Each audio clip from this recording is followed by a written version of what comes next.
भारत में ही है दुनिया का सबसे बड़ा नदी का द्वीप। आज इसका वजूद खतरे में है। पास बहती ब्रह्मपुत्र नदी इसका 2/3 इलाका निगल चुकी है और बाकी बचे हिस्से पर संघर्ष कर रहे हैं यहाँ के किसान। लेकिन इस सब के बावजूद यहाँ जिंदगी के हर रंग देखने को मिलते हैं। ये है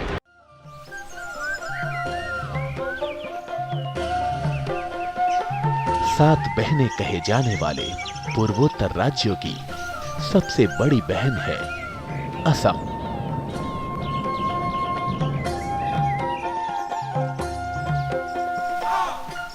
पूरे पूर्वोत्तर का केंद्र बिंदु है असम।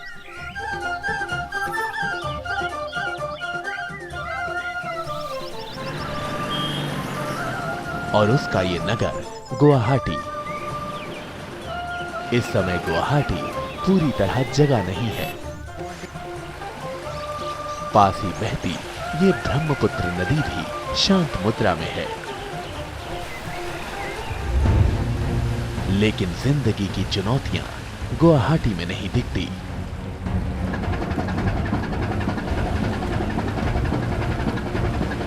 वो दिखती हैं यहां से करीब 250 किलोमीटर दूर दुनिया के इस सबसे बड़े नदी के द्वीप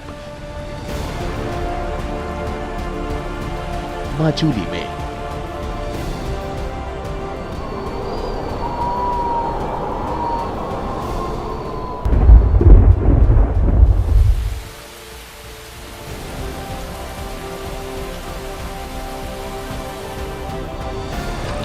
दशकों से जिंदगी और मौत का खेल चल रहा है माजुली में।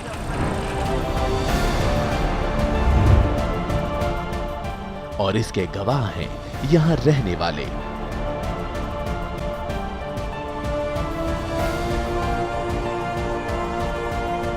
जरा गौर कीजिए, 1950 में माजुली का क्षेत्रफल था 1250 वर्ग किलोमीटर। अब ये सिकुड़ कर रह गया है मात्र 450 वर्ग किलोमीटर।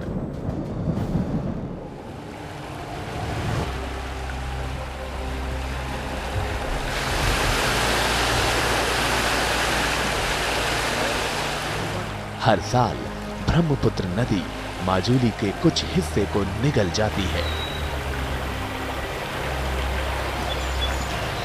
हर दिन मौत के आगोश में समाता जा रहा है माजुली।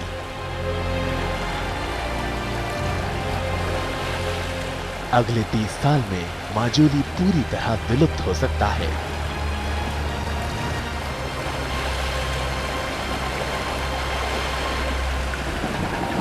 और इस ख्याल से यहाँ के बाशिंदे अच्छी तरह वाकिफ हैं।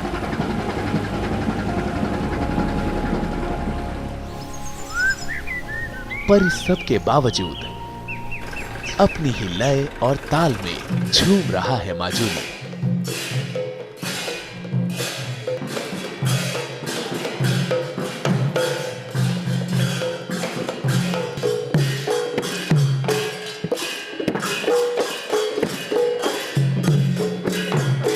पर सिर्फ खुश रहने से ही हकीकत बदल नहीं जाती।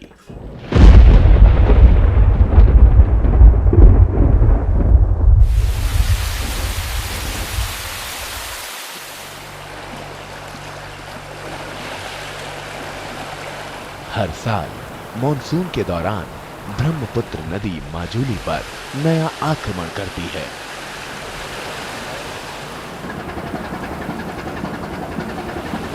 और तब सहम जाता है माजुली।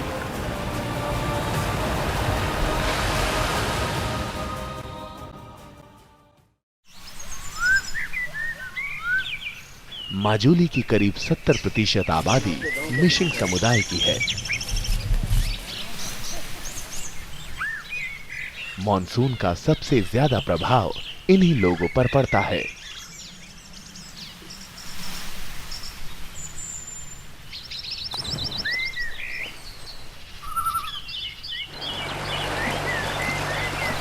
साल में एक बार ब्रह्मपुत्र इनके कई गांवों को तहस नहस कर देती है।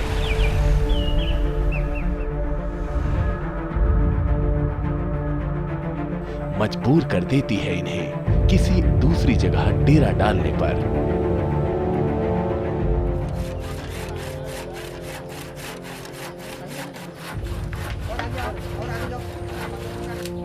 फिर सारा गांव ही नए सिरे से स्थापित होता है।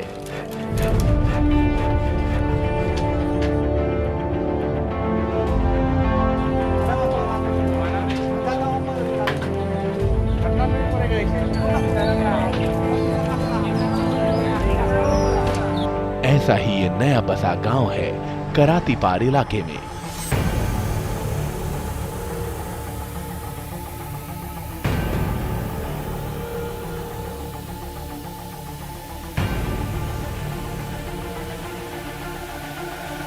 विमल डोले यहाँ के ग्राम प्रधान हैं।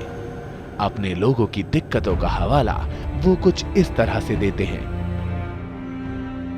वो जो ब्रह्मपुत्र ने वो जो प्लाट है, वो प्लाट से आता है, वो खेती जो हम लोग का वो गांव के लोग ने खेती कर रहा है, वो खेती भी नुकसान होता है प्लाट में।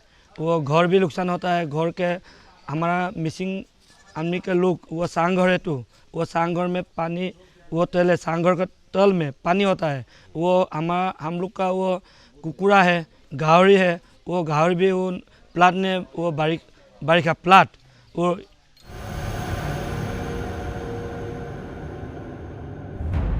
और जरा सुनिए चंदन बेगू की दास्तान। तो 27 में आपकी याद में कितनी बार आप अपना घर बदल चुके हैं, कितना आपको याद है? मैं तो याद आ गया 4 से 5 बार तो हो गया हमारा। इधर तो 6-7 महीने रहते पानी ऐसे। अच्छा। इसके लिए खेती बाड़ी तो कुछ नहीं होते, सिर्फ कार्य रबी कैसे होते हैं इधर। तो शिफ्टिंग के काम में दोबारा घर को बनाना पड़ता है? दोबारा घर बनाना पड़ता है। उसमें कितना खर्चा आ जाता है एक घर खर्चा तो होते 1-2 लाख तो होना चाहिए। और घर बनाने में कितना वक्त लगता है? टेम्पररी में तो 1 दिन 2 दिन लगते हैं, लेकिन परमानेंट लिए तो 1-2 महीने।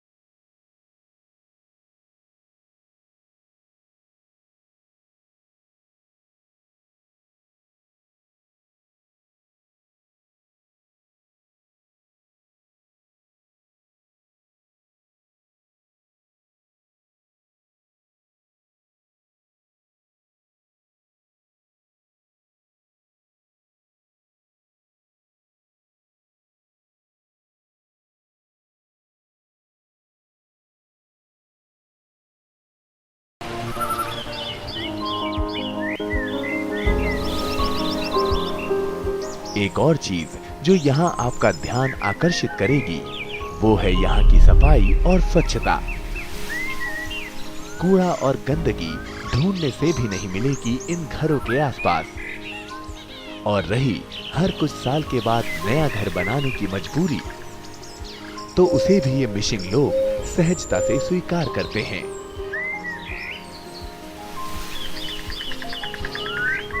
बल्कि कुछ का मानना है कि यही दिक्कतें तो जिंदगी में उमंग भरती हैं। दिक्कत है भी तो इसीलिए तो लाइफ बनता है।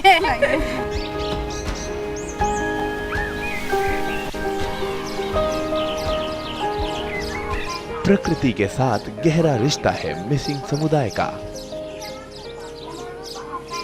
हर वो चीज जो जीवित है वो उससे बंधे हुए हैं।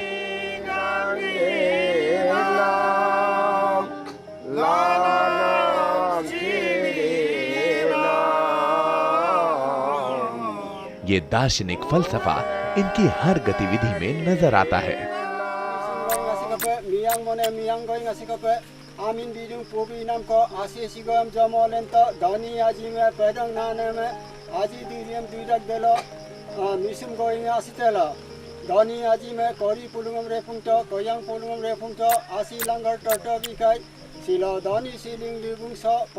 आज का दिन दबुर पूजा है। दबुर पूजा मतलब जैसे हम लोग सूर्य को मानता है, सृष्टिकर्ता है बोल करके हम लोग इसी धरती पर जन्म हुआ, यहाँ काम करके खेती करके खाता है। साल भर में एक का बाद एक काम करते करते हमारा बहुत अपराध होता है। जैसे खेती करने के टाइम में जंगल कटा, आग जला दिया, उसमें कोई कीड़ा मकोड़ा मर गया, फिर कुदाल मारा, हाल मारा, अंदर में कोई इंसेक्ट मर गया है, इसको अपने आप को अपराध समझता है। इस अपराध से हमको माफ़ी मांगने के लिए ये साल भर में हर मिसिंग गांव में एक दबुर पूजा होता है। आज हम लोग साल का जो 30 मई में दबुर पूजा है बोल करके हम लोग खाली प्रे करने के लिए आया।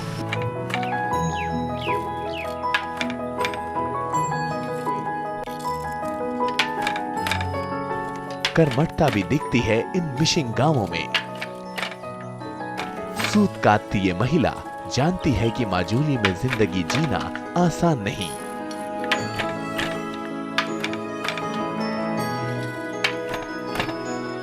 इस कपड़े को बाजार में बेच वो ठीक ठाक पैसे कमा लेगी।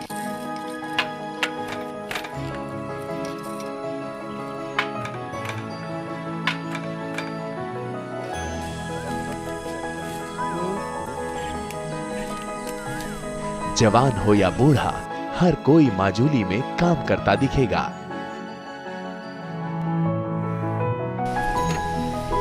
निठल्ला बैठना इनकी फितरत में ही शामिल नहीं है। पिछले 40 मिनट से ये बूढ़ा ब्रह्मपुत्र के किनारे जाल बिछाए बैठा है।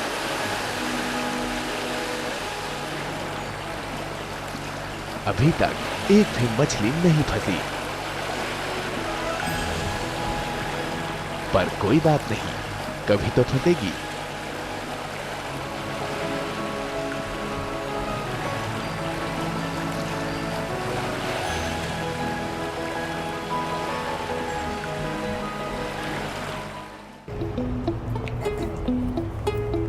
माजूली का सबसे चहल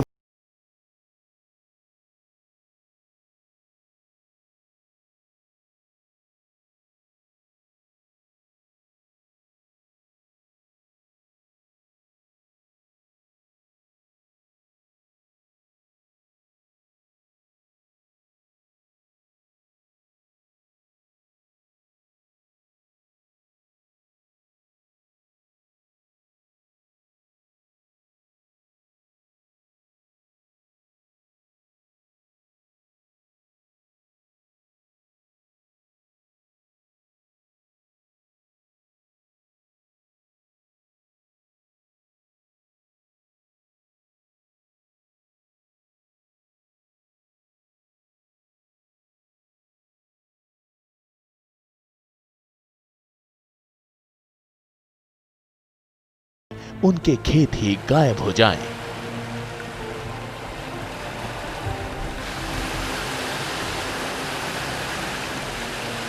समा जाएं ब्रह्मपुत्र नदी के भीतर हमेशा हमेशा के लिए।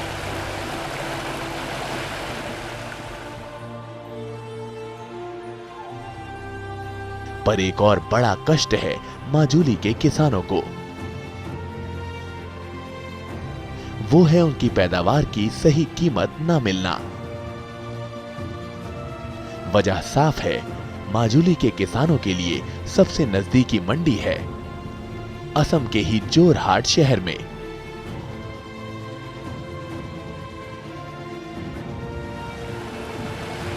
जोरहाट आने जाने का एक ही जरिया है, ये बड़ी नावें। फसलों को नावों में ढोकर जोरहाट की मंडी में लाया तो जा सकता है, पर यह काफी महंगा पड़ता है।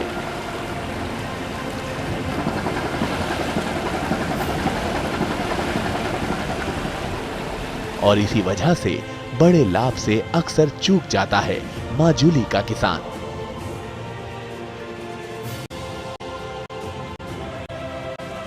माजूली के सबसे वरिष्ठ प्रशासनिक अधिकारी हैं यहाँ के डिप्टी कलेक्टर पल्लव गोपाल झा। वो मानते हैं कि माजूली में दिक्कतें तो हैं, पर इन दिक्कतों के इलाज भी हैं। टिल नाउ अभी तक जो है माजूली आइलैंड वैनिश हो जाएगा या इरोजन में ख़त्म हो जाएगा, ये मोस्टली मेरे हिसाब से तो अनवेरीफाइड डेटा है till now. But at the same time ये बहुत अच्छे से हमारे जहन में है और स्टेट गवर्नमेंट के भी जहन में है कि इरोजन बहुत बड़ा प्रॉब्लम है और हर साल काफ़ी losses, agricultural losses, property losses, some point of time human losses, life losses जो है हम लोग सहते हैं। माजुली डिस्ट्रिक्ट या माजुली आइलैंड जो है ये सहता आ रहा है। तो बहुत सारे स्टेप्स हम लोग ले रहे हैं। 2 एजेंसी हैं, वाटर रिसोर्स और ब्रह्मपुत्र बोर्ड, ये दोनों जो हैं अभी बहुत ही प्लान्ड वे में काम चालू हुआ है इनका, काफ़ी दिन से चल रहा है और भी ज़्यादा प्लानिंग से हम लोग अभी मॉनिटर कर रहे हैं इसको। रिसेंटली गवर्नमेंट ऑफ इंडिया ने 243 करोड़ भी एक यहाँ पे ministry of water resource central government की तरफ से दिया है। वाटर रिसोर्स कॉम्प्लेक्स एक यहाँ पे पूरा सेटअप इनका आ रहा है। तो मैं सोचता हूँ कि in times to come related to measures taken against erosion के प्रतिरोध के लिए जो मेजर्स हैं वो बहुत ही strongly under leadership of and guidance of मुख्यमंत्री चीफ मिनिस्टर हिमसेल्फ, तो we are doing works on that right. अभी भी बहुत सारे काम बहुत सारे फेजेस में चल रहे हैं। कुछ काम जो इम्पॉर्टेंट एरियाज़ है, हाल में ही technical advisory committee Brahmaputra board visit करके गई थी यहाँ से। तो इम्पॉर्टेंट प्रॉब्लम जो है इसको मानना सबसे इम्पॉर्टेंट है। प्रॉब्लम से हम लोग ज्ञात हैं और इसके अगेंस्ट जो जो स्टेप्स पॉसिबल है वो गवर्नमेंट ले रही है और हम भी मॉनिटर कर रहे हैं हमारे लेवल पे। Management size, that is winter season में यहाँ पे मस्टर्ड और शुगर केन इन सब का प्रोडक्शन काफ़ी हाई होता है, but because of lack of institutional mechanisms in place तो वो जो है फार्मर्स कुछ एक्सप्लॉयटेशन सहना पड़ता है, काफ़ी दूर मार्केट में अपने प्रोड्यूस को बेचना पड़ता है, सही प्राइसेस नहीं मिल पाते हैं उनको। प्रोडक्शन सेंटर जैसे मस्टर्ड जो है, मस्टर्ड यहाँ का क्वालिटी बहुत हाई क्वालिटी का है, तो उसको जो है लोकल अगर एंटरप्रेन्योरशिप अगर थोड़ा हम लोग इंसेंटिवाइज करके लोकल यूथों को अगर हम लोग प्रेरणा दें तो वो लोग एक लोकल मिलिंग प्लांट या ये सब कर सकते हैं। बट तो इसीलिए जो है कॉमर्शियली काफ़ी लॉसेस वो लोग सहते हैं, जितना मूल्य उनको मिलना चाहिए। और जो क्वालिटी प्रोडक्शन है तो प्रोडक्टिविटी यहाँ नहीं करके रॉ मटेरियल लोग कहीं और देते हैं और फिर वहाँ से जो है commercial production of mustard oil होता है। तो जो फ़ायदा यहाँ पे लोकल्स को होना चाहिए था प्रोडक्शन की वजह से, वो फ़ायदा कहीं और अक्रू हो रहा है। सवाल बहुत सारे हैं और जवाब बहुत कम। क्या जिंदा रह पाएगा माजुली या फिर समा जाएगा विशाल ब्रह्मपुत्र की गोद में? आखिरी जीत किसकी होगी, इन लहरों की या इन मेहनतकश लोगों की? चुनौती की अगली कड़ी में देखेंगे माजुली के कुछ और रंग, जिनमें गम भी होगा और खुशी भी।